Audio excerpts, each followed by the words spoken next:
Captain Lee Tejo stood on the bridge of the EDS horizon, watching the stars through the main viewing screen. His hands were steady on the command console, but his heart was racing. Today was the day humanity would finally leave their home system and venture into the unknown galaxy. "Captain," called Engineer Kang Subin from her station. "All systems are green. The stealth field is active and our weapons are powered down but ready." Lee nodded. "Good. Remember, we don't know what's out there. Stay alert." Dr. Park Hyojin looked up from her research tablet. She was Earth's best expert on alien life, though she had never actually seen any aliens. "The signals we've been receiving for centuries suggest there's a whole community of species out there. If our translations are correct, they've been trying to contact us for a very long time." "Contact us or threaten us," Lee replied. "We still don't know for sure." The truth was that Earth had been receiving strange signals from space for over 300 years. The signals came regularly, always from the same direction, always with the same pattern. Earth scientists had worked for generations to decode them, but the messages were complex and confusing. What they did understand was frightening. The signals mentioned fleets, councils, and meetings. They talked about worlds that had to follow certain rules. To the people of Earth, it sounded like some kind of galactic empire was demanding their submission. So Earth had prepared for war. In the 3 centuries since the first signals arrived, humanity had built the most advanced military force they could imagine. They created ships that could move faster than light and hide from any sensor. They developed weapons that could destroy entire fleets. They built defenses that could protect their whole solar system. All of this was done in secret, hidden from the rest of the galaxy. Earth's leaders believed that if the aliens knew how advanced humanity had become, they would attack immediately with overwhelming force. "Ambassador Kim Do-won sends his regards," reported Communications Officer Lim Yoon-ji. "He's ready for the diplomatic mission, but he's nervous about meeting aliens for the first time." Lee understood Kim's feelings. The ambassador was a brave man, but this was beyond anything humanity had ever attempted. They were going to make contact with an entire galactic community that they had been avoiding for centuries. The plan was simple in theory but terrifying in practice. Earth's spy satellites had finally located the source of the signals. It was a massive space station called Nexus Prime, located in neutral space between several star systems. According to their intelligence, this was where the galactic government held their meetings. Earth had decided to attend the next meeting.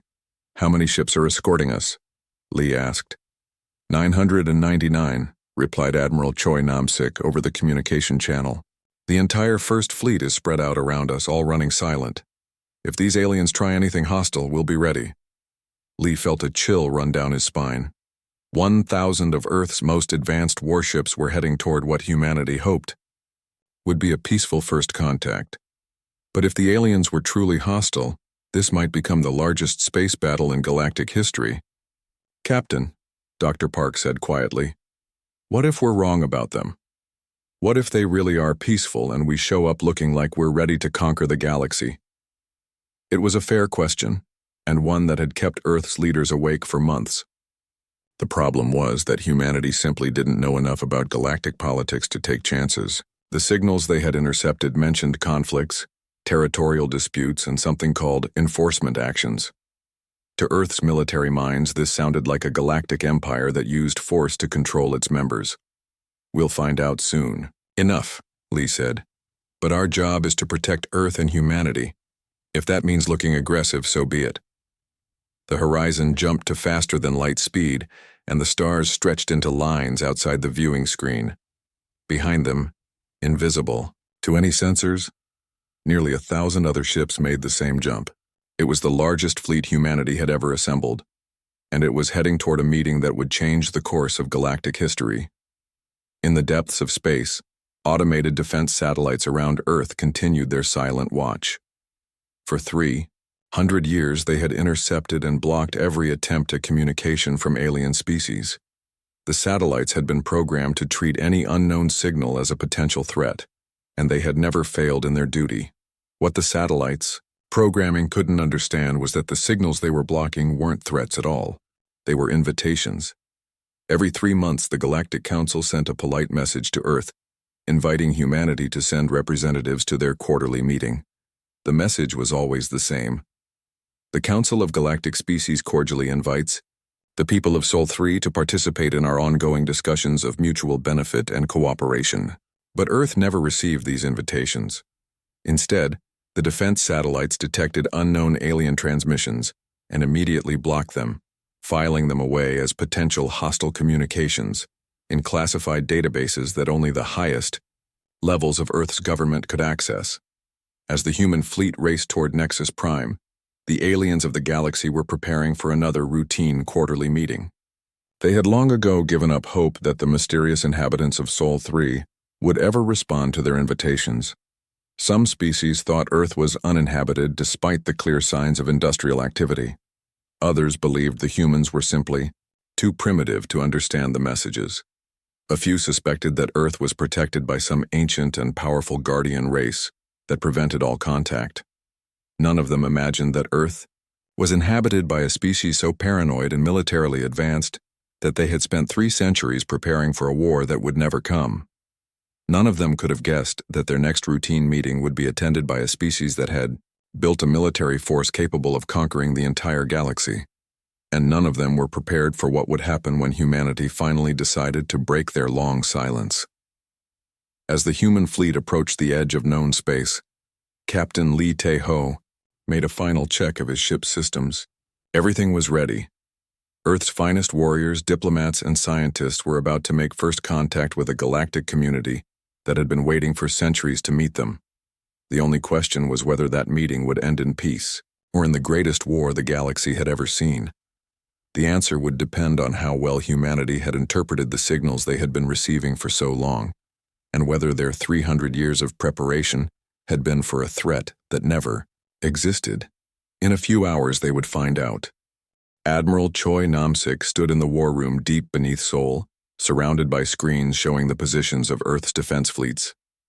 He was an old man now, but his eyes were still sharp and his mind still quick. He had spent his entire life preparing for this moment. "Show me the timeline again," he said to Dr. Yoon Jae-wook, Earth's chief historian and expert on alien communications. The screens around them lit up with a 3-dimensional map of the galaxy. Red dots marked the locations where alien signals had been detected over the past 3 centuries. Blue lines showed the paths of alien scout ships that had tried to approach Earth's solar system. It all started in 2157, Dr. Yoon began. A deep space monitoring station picked up the first structured transmission from outside our solar system. The signal was complex, clearly artificial, and it was directed specifically at Earth.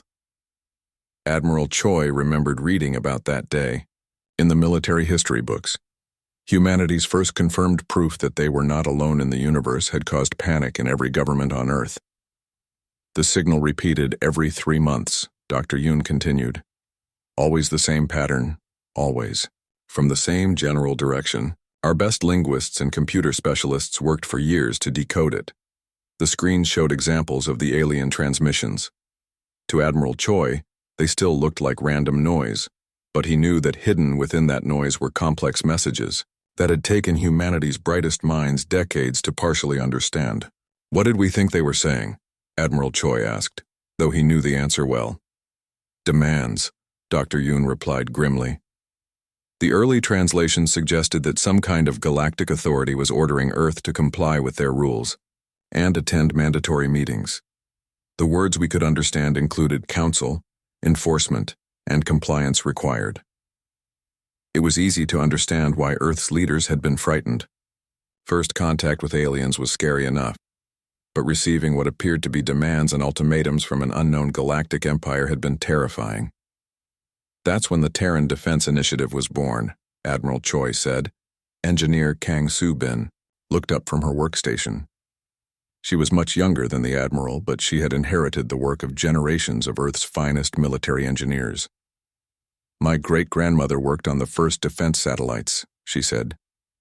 "The ones that were designed to block alien communications and detect any approaching ships. Those satellites had done their job perfectly.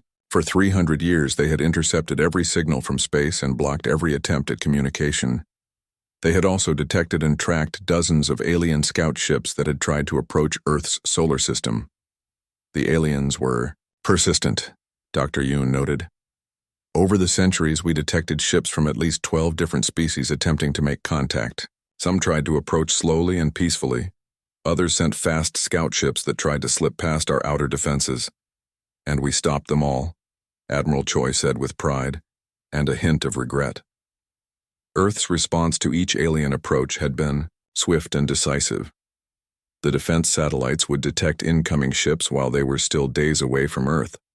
Automated defense drones would intercept the aliens and either destroy their ships or force them to retreat. In a few cases, alien ships had been captured intact. The technology recovered from these vessels had helped Earth advance its own military capabilities by centuries, but it had also confirmed humanity's worst fears about the galaxy beyond their solar system. The alien ships were all armed, Kang Subin pointed out. Even the ones that appeared to be on diplomatic missions carried weapons. That proved to us that space was a dangerous place.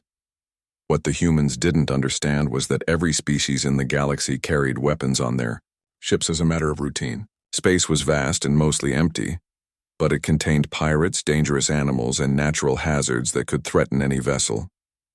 Carrying defensive weapons was as natural to galactic species as carrying a first aid kit was to humans. But to Earth's military leaders, every armed alien ship looked like a potential invasion force. The breakthrough came in 2341, Dr. Yoon continued. We finally had enough captured alien technology to build our first translation matrices. That's when we learned that the aliens had something they called a Galactic Council. The screens showed intelligence reports from that era. Earth's spy networks had been working for decades to piece together information about galactic civilization from captured alien databases and communication intercepts. What they had discovered was both fascinating and terrifying. The galaxy was home to dozens of intelligent species, all of whom belonged to a massive political organization called the Galactic Council. This council made laws that all member species had to follow. It had fleets of warships to enforce its decisions, and it had been trying to contact Earth for over 2 centuries. We assumed it was an empire, Admiral Choi said, a galactic government that conquered planets and forced them to join. When we realized they wanted Earth to become a member, we knew we had to be ready to fight for our freedom. And so Earth had prepared for war on a scale never before imagined. Generation after generation of humanity's best scientists and engineers had worked to create weapons and defenses that could stand against an entire galaxy of alien species. They had built ships that could outrun, outfight, and outmaneuver anything the aliens might send against them. They had created stealth technology that made their ships invisible to any sensor. They had developed energy weapons that could punch through any armor. They had designed shields that could deflect attacks from entire fleets. Most importantly, they had built thousands of ships and trained millions of soldiers, all in preparation for the day when the Galactic Council would finally lose patience and try to conquer Earth by force. We were so afraid, Dr. Yoon said quietly. For 300 years we lived in fear of an alien invasion that never came. Every generation expected to be the one that would have to fight for humanity's survival. Intelligence Chief Bae So-young entered the war room carrying a tablet with the latest reports from Earth's spy satellites. The aliens are gathering at Nexus Prime, she announced.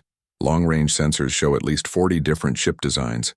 It looks like representatives from every major species in the galaxy will be at this meeting. Admiral Choi nodded. And we'll be there too, for the first time in 3 centuries.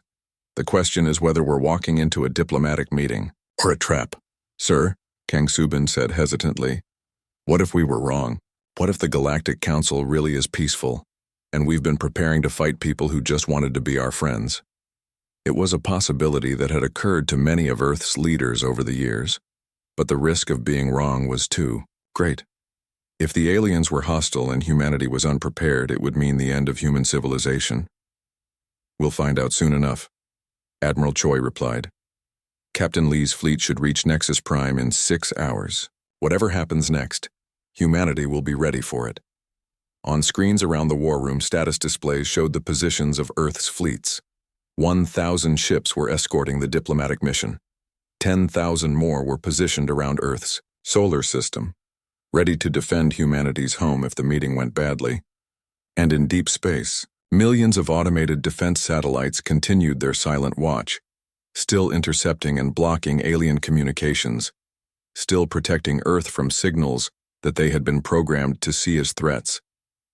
None of them knew that the signals they were blocking were invitations to peace, not declarations of war. President Na Hyun-woo sat in the Oval Office of the United Earth Government, staring at a report that would change everything humanity believed about the galaxy. The words on the screen seemed impossible, but 3 different intelligence agencies had confirmed the same shocking conclusion. Earth had been wrong about everything. "Are you absolutely certain about this?"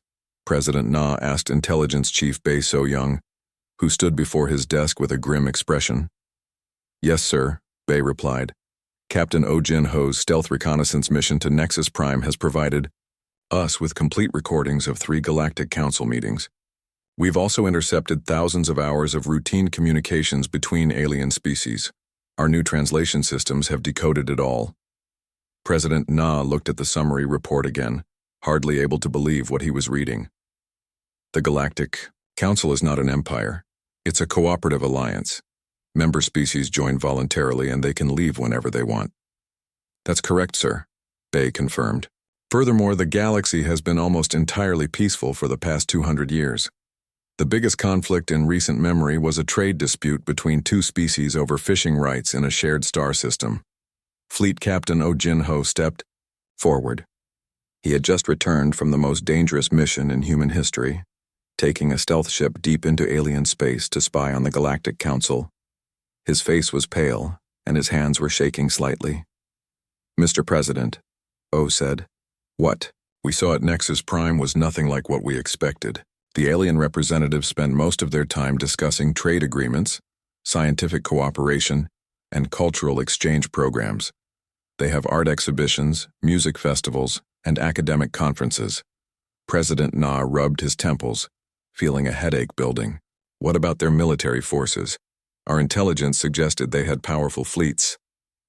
"They do have fleets," Oh replied, "but they're mostly for protection against pirates and natural disasters. The biggest military action in decades was a rescue mission to evacuate a planet that was hit by an asteroid." The president looked at another section of the report. "And they've been trying to invite us to join them for 3 centuries? "Every 3 months, Bae confirmed. "The same polite invitation, sent through quantum entanglement beacons. They've never stopped trying to contact us even though we've never responded." Dr. Yoon Jae-wook, who had been quietly reviewing his own research, looked up with embarrassment and shame on his face. "Mr. President, I owe humanity an apology. My translations were wrong, completely wrong." "Explain." President Na ordered. "The alien word I translated as enforcement actually means assistance," Dr. Yoon said. "And compliance required should have been translated as participation welcome. The Galactic Council wasn't making demands, they were making offers." The room fell silent as the full weight of the misunderstanding became clear.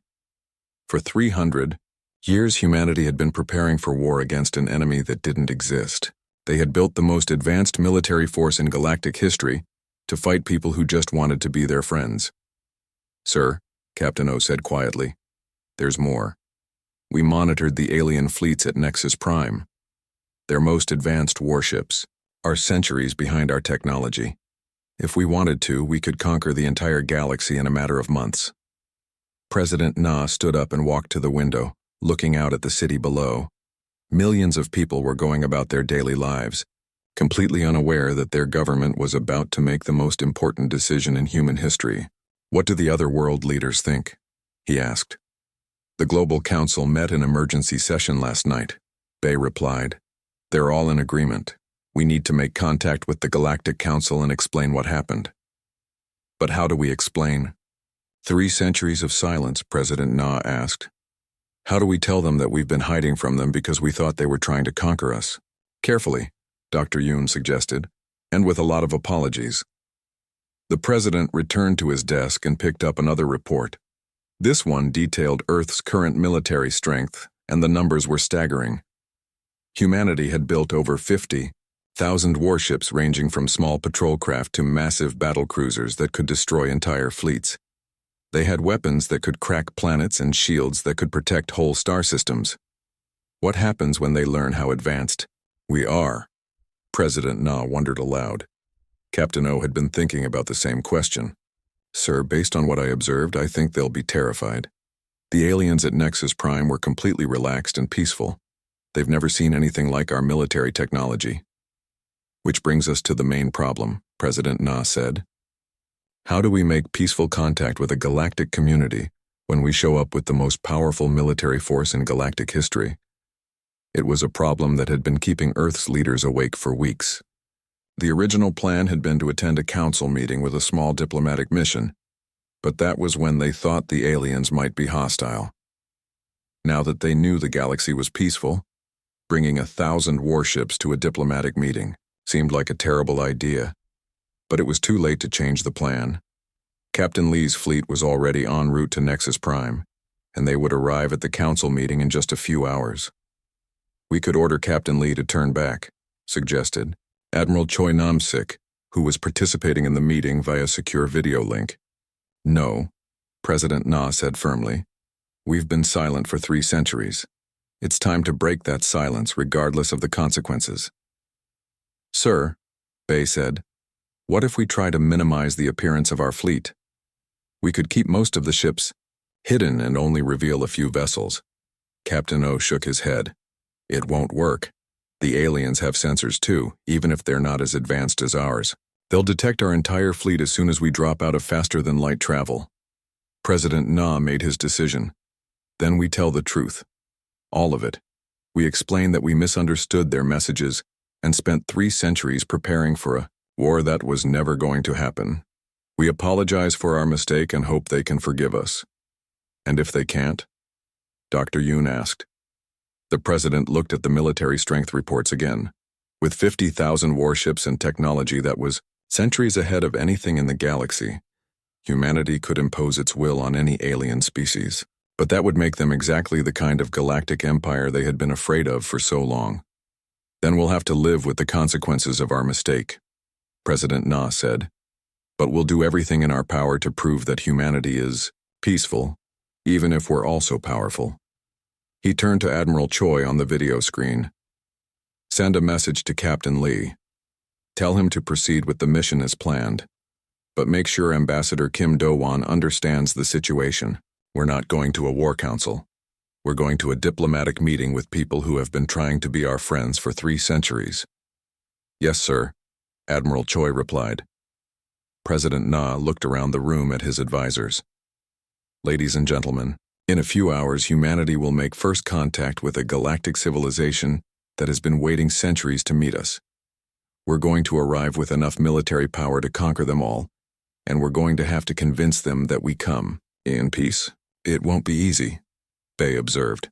No, President Na agreed. But it's what we have to do. The alternative is to remain isolated forever, or worse, to become the very thing we were afraid of fighting. As Earth's leaders prepared for the most important diplomatic mission in human history, the alien representatives at Nexus Prime were settling in for another routine quarterly meeting. They had no idea that their peaceful gathering was about to be interrupted by a species that had spent 3 centuries becoming the most militarily advanced civilization in the galaxy. The long silence between Earth and the galaxy was about to end, and nothing would ever be the same again. Fleet Admiral Park Kyung-ho stood on the bridge of the flagship EDS New Seoul, watching as his massive fleet dropped out of faster-than-light travel at the edge of the Nexus Prime system. Around him, 1,000 of Earth's most advanced warships materialized in perfect formation, their hulls gleaming under the light of the local star. All ships report ready status, announced Captain Shin Dong-hyuk from his position at the tactical station.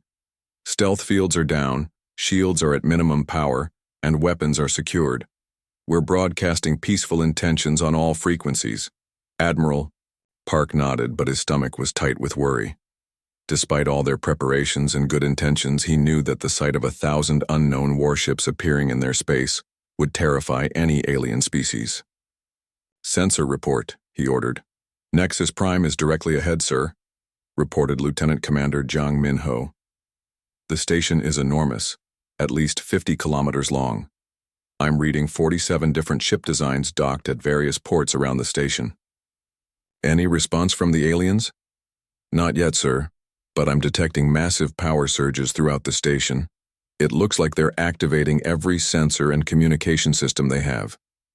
Admiral Park could imagine the panic that must be spreading through Nexus Prime right now. For 3 centuries, the galaxy had lived in peace, dealing with minor conflicts through diplomacy and compromise. The sudden appearance of a massive unknown fleet would be beyond their worst nightmares. Sir, called Communications Officer Lee Soo-min, we're receiving multiple transmissions from the station. Most of them appear to be distress calls. Put them through the translator, Admiral Park ordered. The bridge speakers crackled to life, with dozens of alien voices speaking in languages humanity had never heard before. The translation system worked frantically to convert their words into Korean. Unknown fleet, identify yourselves immediately. This is a peaceful station. We are not a military target. Emergency evacuation protocols are now in effect. Send word to the home worlds we are under attack. Admiral Park felt his heart sink. This was exactly what he had hoped to avoid. The aliens were terrified, and some of them thought humanity was launching an invasion. Open a channel to the station, he ordered. All frequencies, maximum power. I want everyone to hear this.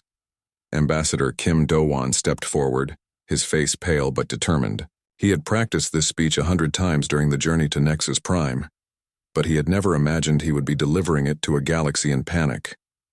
This is Ambassador Kim Do-won of Earth, representing humanity and the Sol system, he began. We come in peace. Repeat, we come in peace. We are responding to your invitations to join the Galactic Council.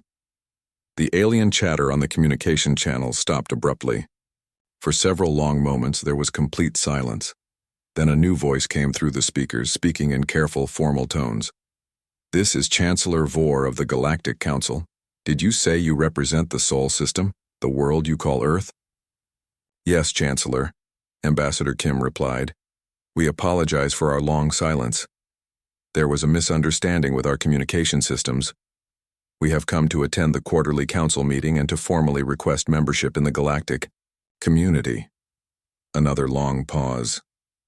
Earth. But Earth is the ghost world. You have never responded to any of our communications. Many of us thought you were extinct or protected by some ancient guardian species. We understand your confusion, Chancellor. We would very much like to explain what happened, if you would permit us to approach the station. Captain Shin looked at Admiral Park with concern. Sir, their defense fleet is moving to intercept us. 50 ships, all armed. Admiral Park looked at the tactical display showing the alien vessels approaching his fleet. The largest of the alien ships was barely a tenth the size of the New Sol, and their weapons looked primitive compared to humanity's advanced technology. They're not a threat, he said quietly. But they don't know that we're not a threat to them. Sir, reported Lieutenant Commander Jang, the alien fleet has formed a defensive line between us and the station. They're powering up their weapons, but they're not targeting us specifically. Counselor Lim Yunji, Admiral Park called to Earth's diplomatic advisor. How do we convince them we're peaceful without demonstrating our military superiority? Counselor Lim studied the alien fleet positions on her display. Sir, may I suggest a demonstration of our capabilities rather than our intentions? If we show them what we could do, they might understand that we're choosing not to do it. It was a risky idea, but Admiral Park could see the logic. The aliens were clearly preparing for a fight they couldn't win. If humanity could prove they had no need to fight, it might de-escalate the situation. Ambassador Kim, he said, ask the Chancellor for permission to demonstrate our peaceful intentions. Ambassador Kim nodded and reopened the communication channel. Chancellor Vor, we understand that our sudden appearance has caused alarm. To prove that we mean no harm, we would like to request permission to demonstrate our capabilities in a non-threatening manner. What kind of demonstration? Chancellor, Vor replied, his voice tense with worry. We would like to temporarily disable the defensive systems around Nexus Prime, then immediately restore them to full functionality. This will show you that we could have attacked your station if we had wanted to, but instead we choose to protect it. The alien fleet's response was immediate. Several ships opened fire with energy weapons, sending bright beams of light toward the human fleet. The shots were clearly meant as warning shots, passing harmlessly through empty space. "Sir, they're shooting at us," Captain Shin reported unnecessarily. "I noticed," Admiral Park replied calmly. "Defensive screens only. Do not return fire under any circumstances." The alien weapons struck the new Soul's shields and were absorbed without any visible effect. The human ship didn't even register the impacts on its power systems.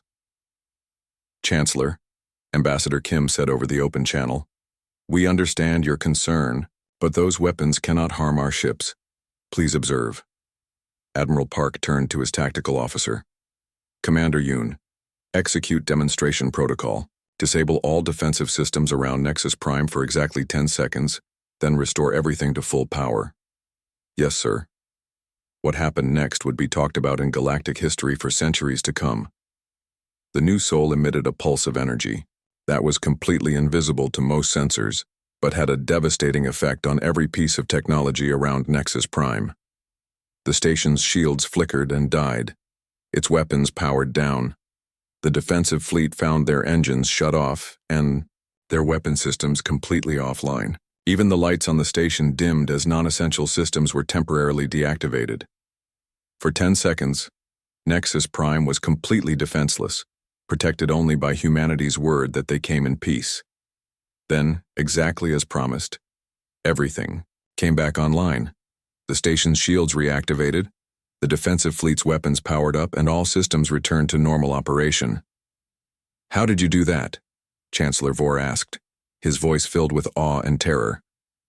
"Advanced technology," Admiral Park replied honestly, "developed over 3 centuries of preparation for what we believed would be a galactic war. We now understand that no such war was ever necessary."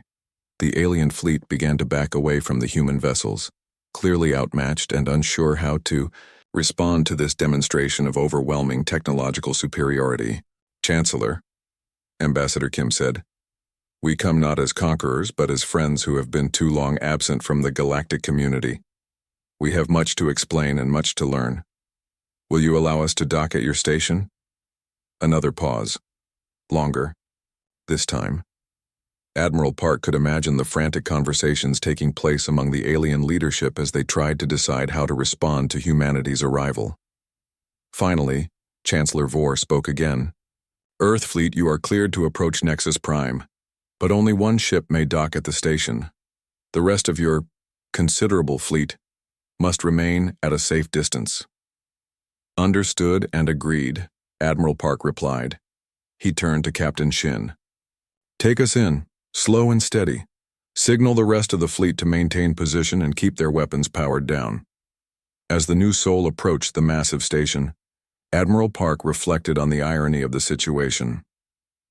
Humanity had spent 3 centuries preparing for war with a galactic empire that turned out to be a peaceful alliance. Now they were arriving at their first diplomatic meeting with enough military power to conquer the entire galaxy.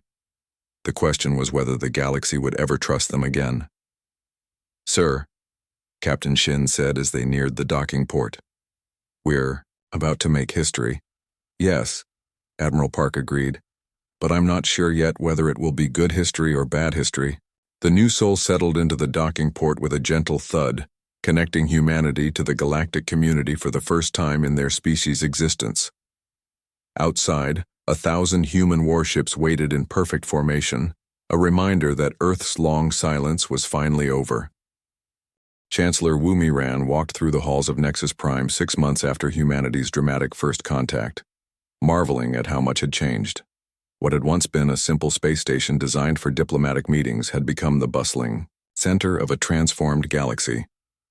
Alien representatives from dozens of species hurried through corridors that had been expanded and renovated with human technology. The walls now displayed real-time translation screens in 47 different languages, and the air recycling systems had been upgraded to accommodate the biological needs of every known species.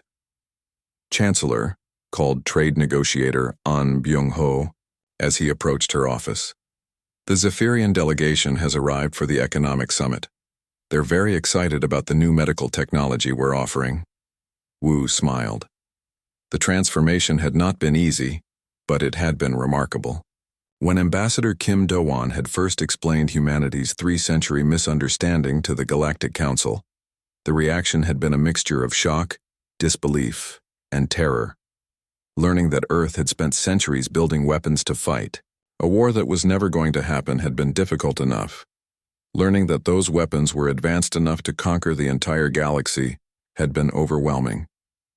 "How are the negotiations going?" Wu asked. "Better than expected," An replied. "Once the aliens got over their initial fear of us, they became incredibly eager to trade. Our medical scanners can detect diseases that their best doctors couldn't even imagine. Our manufacturing techniques can produce goods they thought were impossible. And our energy systems can power entire star systems with clean, renewable sources." The early days after first contact had been tense. Several alien species had seriously considered fleeing to the far edges of the galaxy to escape what they assumed would be human domination. Others had wanted to surrender immediately, believing that resistance was hopeless. But humanity had surprised them all. Instead of conquest, Earth had offered cooperation. Instead of demands, they had made gifts. The first human ship to visit, an alien world had arrived carrying medical supplies to help fight a plague that had been ravaging the local population. The second ship had brought agricultural experts to help improve crop yields on a planet suffering from famine. "Any word from General Song Hanul?" Wu asked. "The Defense Fleet exercises went perfectly," An reported. 12 different species participated in the joint training mission. The Carillion said it was the most educational military experience they'd ever had. General Song had become the galaxy's unofficial military leader, not through conquest, but through invitation. Within weeks of humanity's arrival, dozens of alien species had requested Earth's protection from pirates and raiders who had been terrorizing trade routes for decades. The solution had been elegant in its simplicity. Earth had established the Galactic Defense Initiative, offering military protection and training to any species that requested it. Human warships now patrolled the major trade routes, their advanced sensors and weapons making piracy practically impossible. The irony was not lost on anyone. Earth's 3 centuries of military preparation had created the most peaceful period in galactic history. "Chancellor," announced her secretary through the intercom, "the council session is ready to begin." Wu made her way to the main assembly hall, which had been completely rebuilt to accommodate the galaxy's growing diplomatic needs. Where once 47 species had struggled to fit in a cramped meeting room, now over 60 species gathered in a magnificent chamber that showcased the best of human and alien architecture. As she took her seat at the head of the council table, Wu reflected on how much her own life had changed. 6 months ago, she had been a mid-level diplomat in Earth's foreign ministry. Now she was the leader of a galactic community that encompassed hundreds of worlds and billions of beings. "The council will come to order," she announced, and the hall fell silent. The first item on the agenda was a report from Dr. Lee Hae-sung, Earth's new head of galactic medical research. "I'm pleased to announce that the Valerian flu outbreak has been completely contained," he said. "Using human medical technology, we were able to develop a cure in just 3 days. The Valerian government estimates that we saved over 2 million lives." Applause filled the chamber. In the old days, a disease outbreak on one world might have taken years to treat, assuming a cure could be found at all. Now, human medical ships could respond to health crises anywhere in the galaxy within hours. The second item was a presentation by engineer Park So-jin, who had been leading the galaxy-wide infrastructure upgrade project. "The new communication network is now operational in 37 star systems," she reported. "Using human quantum entanglement technology, we've reduced communication delays between distant worlds from months to mere seconds." More applause. The old galaxy had been divided by the vast distances between stars, with some worlds going years without contact with the galactic community. Now, every inhabited planet was connected in real time, creating a truly unified galactic civilization. "The third item on our agenda," Wu announced, "is a proposal from the Terran Colonial Administration regarding the establishment of new settlements in previously unexplored regions of the galaxy. This was perhaps the most dramatic change of all. For centuries, the galaxy species had been content to stay within their traditional territories, rarely venturing into unknown space. But human technology had made interstellar travel so easy and safe that dozens of species were now eager to explore new worlds and establish new colonies. The representative from the Altarian Confederation stood to speak. The Altarian government formally requests Earth's assistance in establishing a colony in the Rigel sector. We have identified several worlds suitable for our people, but we lack the technology to travel there safely. Granted, Wu replied without hesitation. The Terran Colonial Administration will provide transportation, initial supplies, and ongoing support for your new settlement. It was a scene that would have been impossible before humanity's arrival. The galaxy's species were now working together on projects that spanned multiple star systems, sharing technology and resources in ways that previous generations would never have imagined. The session continued with reports on scientific research collaborations, cultural exchange programs, and economic development initiatives. Every item on the agenda represented another way that human technology and galactic cooperation were creating a better universe for everyone. As the meeting drew to a close, Chancellor Vor of the Old Galactic Council rose to speak. He had graciously stepped aside to allow humanity to lead the transformed galactic community, but he remained an important voice in galactic affairs. 6 months ago, he said, we thought Earth was either dead or protected by some mysterious guardian race. We never imagined that it was inhabited by a species that had spent 3 centuries preparing to protect not just themselves, but all of us. He paused, looking around the chamber at representatives from species that had once viewed each other with suspicion and fear. Today, pirates fear to operate in our space because human warships patrol our trade routes. Diseases that once killed, millions are now cured in days because of human medical technology. Worlds that once took months to contact can now communicate instantly because of human engineering. And species that once viewed each other as competitors now work together as partners because humans have shown us what cooperation can achieve. The applause that followed was thunderous and sustained, coming from beings whose worlds had been transformed by humanity's unexpected arrival. As the council session ended, and the representatives began to file out, Wu remained in her seat, thinking about the long journey that had brought them all to this point. Humanity's 3-century misunderstanding had been costly in terms of missed opportunities, but it had also prepared them to be the guardians and protectors that the galaxy needed. Chancellor, said her aide, approaching with a tablet full of reports. The daily briefings are ready for your review. Wu looked at the tablet and smiled.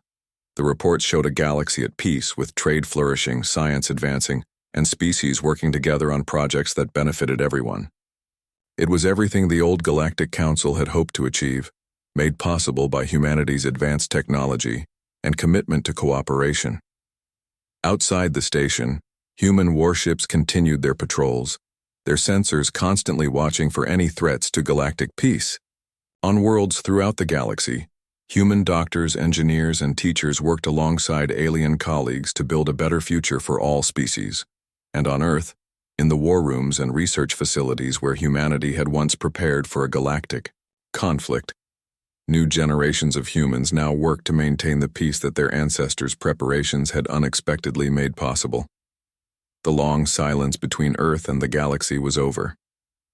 In its place was a new era of cooperation, prosperity, and peace that would last for generations to come.